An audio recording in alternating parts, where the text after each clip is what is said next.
Hello, this is Dirty Stupid Wisdom, the podcast, and I'm Ben Keaton. To write about losing one's virginity is a delicate thing. Something not to be trivialized, in fact, a major life occurrence. But of course, it is also ferociously embarrassing for one's children, and I do have children. I've said once, twice. That never happens. Well, I'm sorry, but I'm probably going to embarrass you again, particularly all the details. It's rather sticky.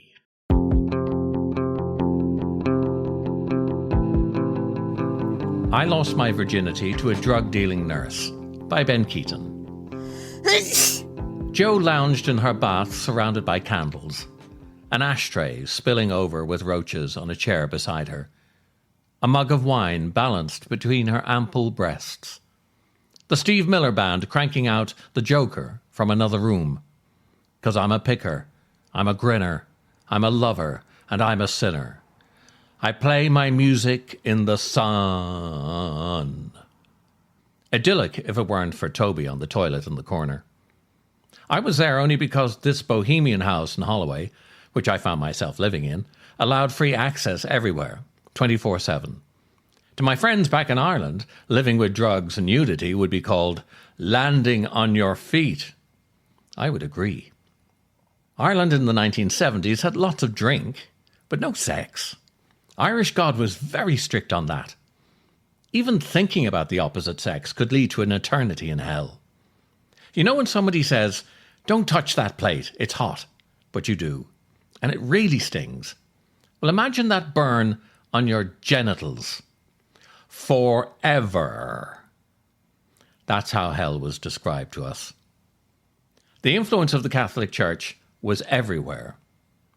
I once sneaked into a cinema in Cork to watch an over-18 movie called 5 Virgins. It was so heavily censored, there were only 3 in it. They were all working on a farm. One girl would go into a barn with a man and immediately walk back out, chewing a strand of straw, looking like she just had a roast dinner. The Catholic Church were determined to keep sex a secret, and their efforts were threaded throughout society. How they expected you to have 6 children after marriage when you lacked all the essential information was anyone's guess. A large part of the reason I left Ireland was to investigate the promiscuity I'd been promised in the English papers. English girls wore little or nothing and had contraception.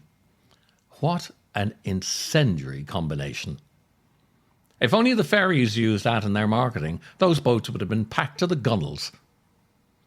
I'd seen a rubber once. Legend had it that an English tourist left it behind in a Dublin hotel. That single foil pack was passed hand to hand across every school playground in the country, like the Olympic torch. A beacon of hope for those of us dreaming to have sex one day, without drastic consequences. I remember pinching it and feeling the worm-like rubber squirm away from me. All you needed was a stiffy and a girl, and I had half of that.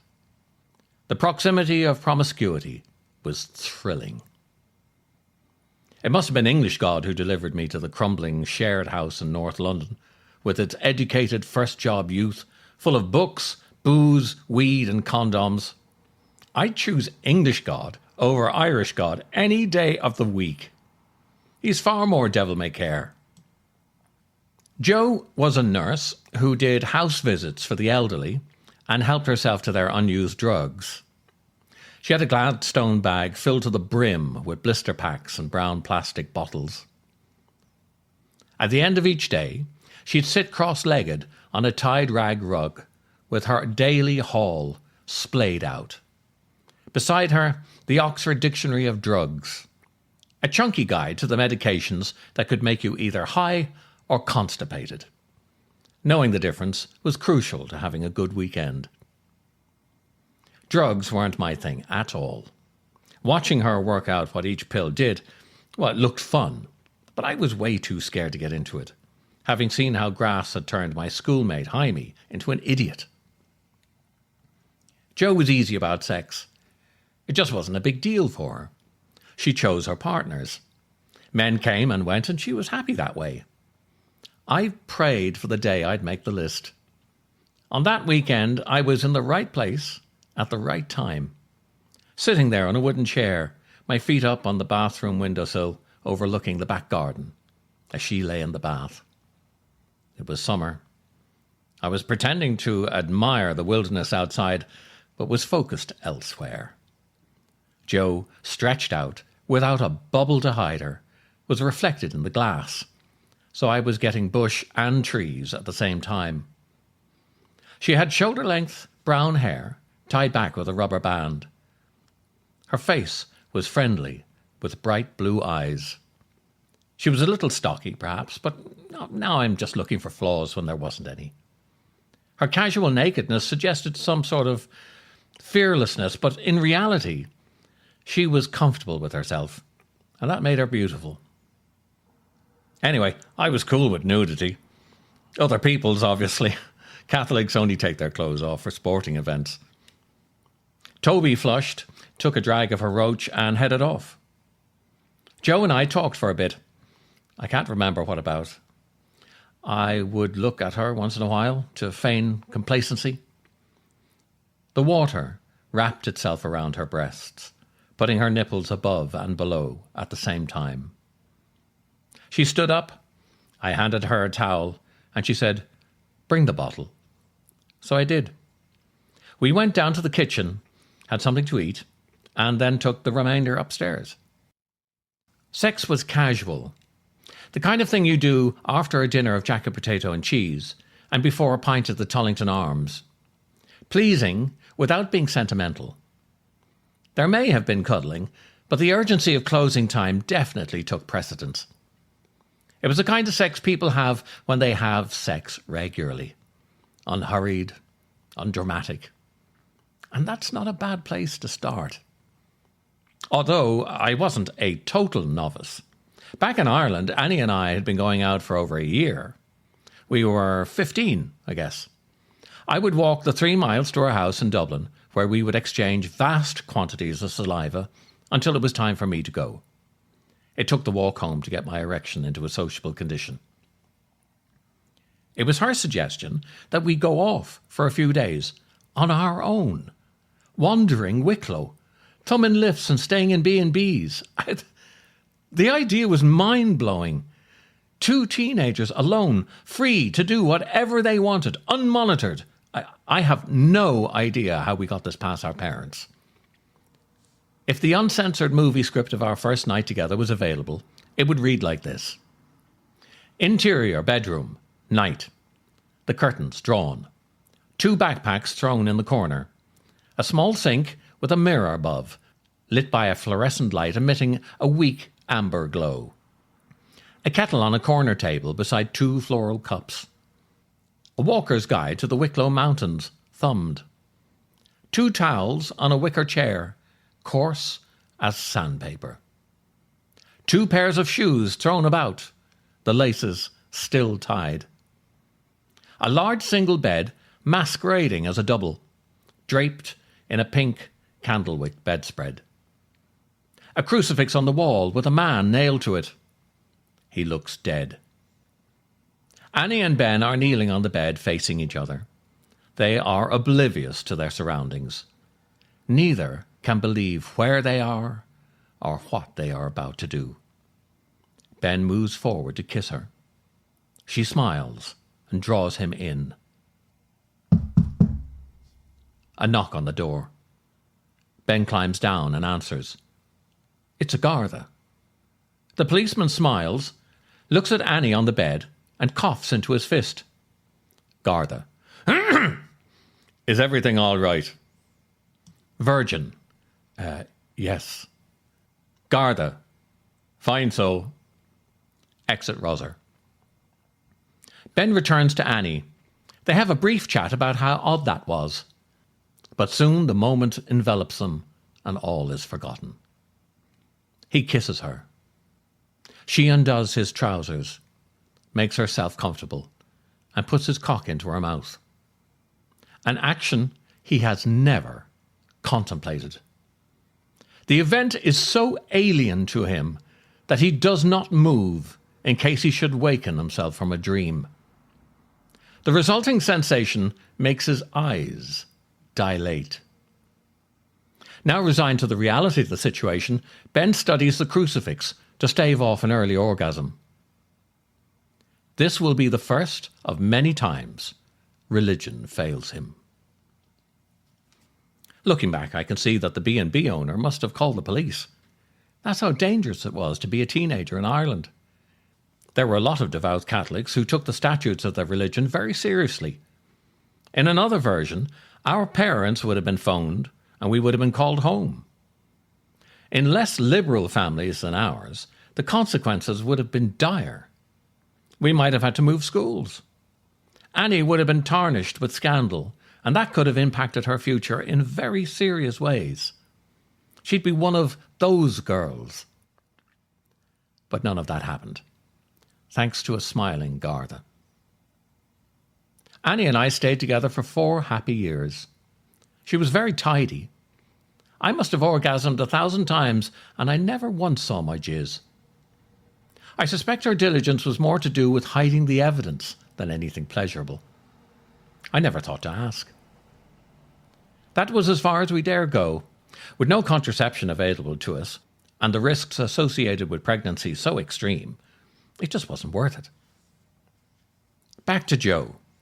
Our relationship lasted 48 hours. That's a gross exaggeration. It lasted around an hour on the second night, if you allow for cigarette breaks and being sent downstairs to make chamomile tea. Our home in North London was wonderful. The front door opened onto a hallway stacked shoulder high with books.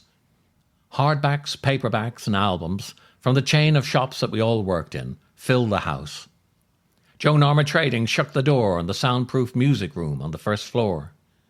People came, talked, cooked, listened to music, smoked joints, drank wine, stayed on or went. It was friendly, and the company was always interesting because readers are, you know. When you're surrounded by such a vast library, thanks to Alan, the Charing Cross manager, you've got a lot to talk about. I slept on a mattress under a curtainless window on the second floor. I had a chair or two, a rug, and a fireplace with melted candles in the grate. I had my own shelves strewn with Asimov, Vonnegut, Clark, Bradbury, Golding, and O'Brien. Jo was on the floor above me. I could hear her music and the pleasure she took in her occasional visitors. It was summer. It was warm. It was bliss. I think I was very lucky losing my virginity to her. Not much was expected of me, and I came away feeling that it was a world worth exploring. There's a lot of pressure to make the first time significant, but in reality, for it to be nice is a great achievement. I'm sure she had better lovers, but then it was only an aperitif to a pint down the pub. She was soft and warm and caring and not in any way judgmental, and the pint was chilled and refreshing. I'm fond of this memory. I'm glad I have it. Can I ask you to do me a huge favor and hit the subscribe button? I genuinely can't tell you how much it helps. The algorithm loves it, and you'll get the next episode delivered straight to your inbox. Megan writes, since subscribing to Dirty Stupid Wisdom, I'm watching less pornography and reading more science journals. That's the kind of effect it can have. So go on, hit the subscribe button. Thank you for your time.